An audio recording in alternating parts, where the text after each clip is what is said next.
Meaning of ethnolinguist. Ethnolinguist. Ethnolinguist. Ethnolinguist. Ethnolinguist.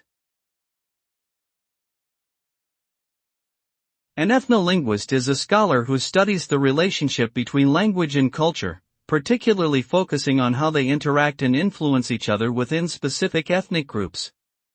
Their research often involves analyzing the structure of languages, studying cultural practices and beliefs, and examining the history and evolution of language use. Through this work, they seek to gain a deeper understanding of the role language plays in shaping social identity and shaping cultural norms. In essence, ethnolinguists explore the complex connections between language and cultural identity, shedding light on the fascinating interplay between these two fundamental aspects of human experience.